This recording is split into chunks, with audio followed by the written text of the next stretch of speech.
Hi, I'm Rob. Welcome to Math Antics. In this lesson, we're going to talk about the distributive property, which is a really useful tool in algebra. And if you watched our video called the distributive property in arithmetic, then you already know the basics of how the distributive property works. The key idea is that the distributive property allows you to take a factor and distribute it to each member of a group of things that are being added or subtracted. Instead of multiplying the factor by the entire group as a whole, you can distribute it to be multiplied by each member of the group individually. And in that previous video, we saw how you can take a problem like 3 times the group, 4 plus 6, and simplify it 2 different ways. You could either simplify what was in the group first, or you could use the distributive property to distribute a copy of the factor 3 to each member of the group. And no matter which way you go, you get the same answer. But in algebra, things are a little more complicated because we aren't just working with known numbers. Algebra involves unknown values and variables, right? So in algebra, you might have an expression like this: 3 times the group x plus 6. In this expression, we don't know what value x is. It could be 4, like in the last expression, but it doesn't have to be. It could be any number at all. And since we don't know what it is, that means we can't simplify the group first in this case. Our only option here is to either leave the expression just like it is and not simplify it at all, or to use the distributive property to eliminate the group. Just like in the arithmetic video, we can distribute a copy of the 3 times to each member of the group, so the group goes away and we end up with 3 times x plus 3 times 6. The 3 times x can't be simplified any further because we still don't know what x is. But we can simplify 3 times 6 and just write 18. So the distributed form of this expression is 3x plus 18. And even though we can't simplify these expressions all the way down to a single numeric answer without knowing the value of x, we do know that these two forms of the expression are equivalent because they follow the distributive property. So the distributive property works exactly the same way whether you're working with numbers or variables. In fact, in algebra, you'll often see the distributive property shown like this: a times the group b plus c equals ab plus ac. Or you might see it with different letters like x, y, and z, but the pattern will be the same. This pattern is just telling you that these two forms are equivalent. In the first form, the factor a is being multiplied by the entire group. But in the second form, the factor a has been distributed, so it's being multiplied by each member of the group individually. And if you're looking at this thinking, what multiplication? Remember that multiplication is the default operation, which is why we don't have to show it in this pattern. Since the a is right next to the group, it means that it's being multiplied by the group. And on the other side, since the copies of the a are right next to the b and c, it means they're being multiplied also.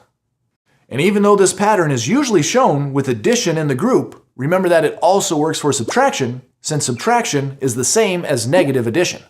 But the distributive property does not apply to group members that are being multiplied or divided. Okay, so this is the basic pattern of the distributive property. It's usually just shown with 2 members in the group, but remember that it works for groups of any size. We could have a times the group b plus c plus d, and the equivalent distributed form would be ab plus ac plus ad. Here's a few quick examples that have a combination of numbers and variables to help you see the patterns of the distributive property. 2 times the group x plus y plus z can be changed into the distributed form 2x plus 2y plus 2z. 10 times the group a minus b plus 4 can be changed into the distributed form 10a minus 10b plus 10 times 4, which is 40. And a times the group x minus y plus 2 can be changed into the distributed form ax minus ay plus a2, or 2a, which is more proper. So whether you're dealing with numbers or variables or both, the key concept is that the factor outside the group gets distributed to each term in the group. Each term in the group? But I thought terms were parts of polynomials. I thought we were way past all that by now. I was hoping you would notice that.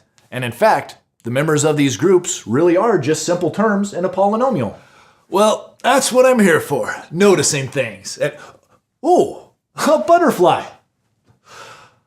Realizing that these groups of things being added or subtracted are really just polynomials will help you see why the distributive property is so useful in algebra. For example, in this simple expression, 2 times the group x plus y, the x and the y are simple terms in the polynomial x plus y. Each of the terms has a variable part, but no number part. And if we apply the distributive property to the group, we get the equivalent form 2x plus 2y. But what if the polynomial was just a little bit more complicated, like this? 2 times the group, 3x plus 5y.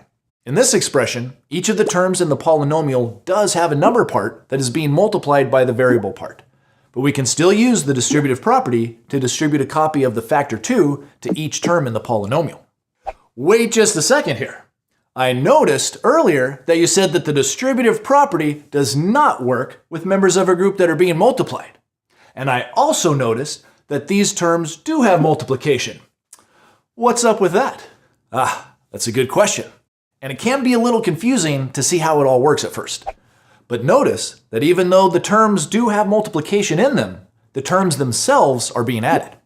So we distribute a copy of the factor 2 to each whole term, but not to each part of a term.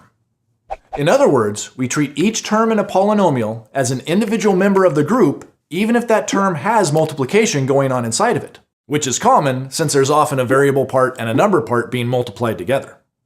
Getting back to our example, distributing the factor 2 to each term gives us 2 times 3x plus 2 times 5y.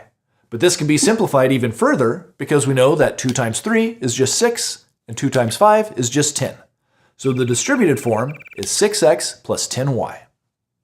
Let's try another example of a factor times a polynomial.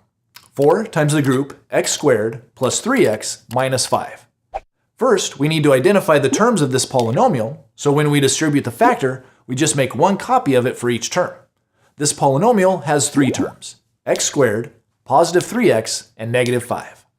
So we distribute a copy of the factor 4 to each term, and we get 4 times x squared, or just 4x squared, 4 times 3x, which is 12x, since 4 times 3 is 12, and 4 times the negative 5, which is negative 20.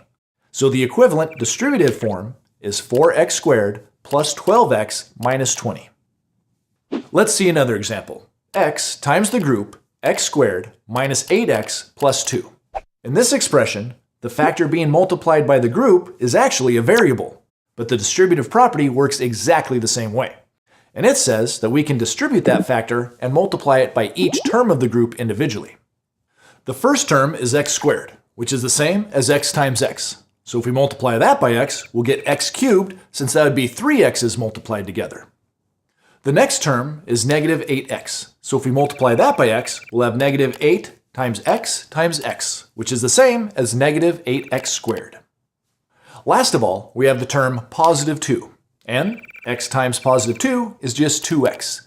So after distributing the factor x to each member of the original group, we have the polynomial x cubed minus 8x squared plus 2x. See why the distributive property is so handy in algebra? It shows us how to multiply a polynomial by a factor. We just distribute a copy of that factor to each of the polynomial's terms. So I know what you're thinking. If we can distribute something to each member of a group, can we do the process in reverse and undistribute something? We sure can. Take a look at this polynomial. 4x cubed plus 4x squared plus 4x. Notice that each term of this polynomial has a factor of 4 as its number part. In fact, it kind of looks like someone distributed a factor of 4 to each term. Since distributing a factor means making multiple copies of it for each member of a group, undistributing is going to mean consolidating multiple copies of a factor into a single copy that's multiplied by the whole group. So in this case, we can remove the factor of 4 that's being multiplied by each term individually, and then we can consolidate those into a single factor of 4 that's being multiplied by the entire polynomial by using parentheses to turn the polynomial into a group. But mathematicians usually don't call this undistributing a 4. Instead, they would say that we factored out a 4 from the polynomial. So you can use the distributive property both ways. If you get the expression a times the group b plus c, you can distribute a copy of the factor a to each member of the group. But if you're given the expression ab plus ac, you can apply the distributive property in reverse and factor out the a so that it's multiplied by the whole group at once. It's important to realize that neither of these changes the value of the expression. Distributing and undistributing a factor are just ways of going back and forth between two equivalent forms of an expression. And it works in cases where it's not quite so obvious too. For example, look at this polynomial, 8x plus 6y plus 4z. Notice that each of the number parts of this polynomial is an even number, which means it contains a factor of 2. 8 is 2 times 4, 6 is 2 times 3, and 4 is 2 times 2. So each of these terms has a common factor of 2, and that means that if we want to, we can factor out that 2. We can apply the distributive property in reverse. We remove the 2 from each term and consolidate it to form a single factor that's multiplied by the whole polynomial at once. And it works exactly the same way for variables too. What if we have the polynomial ax squared plus ax plus a? Each of these terms has the common factor a. So you could undistribute or factor out the a. Notice that when we do that to the last term, which was just a, that term becomes a 1, because there's always a factor of 1 being multiplied by any term. All right, so that's the basics of how the distributive property works in algebra. As you can see, it can get pretty complicated for big polynomials. But the most important thing is to understand how it works in simple cases so you can build on that understanding in the future. Being able to recognize the pattern of the distributive property and to apply it in both directions will allow you to rearrange algebraic expressions and equations when you need to. And remember, the key to really understanding math is to try working some practice problems so that you actually use what you've learned in this video. As always, thanks for watching Math Antics, and I'll see you next time. Learn more at mathantics.com.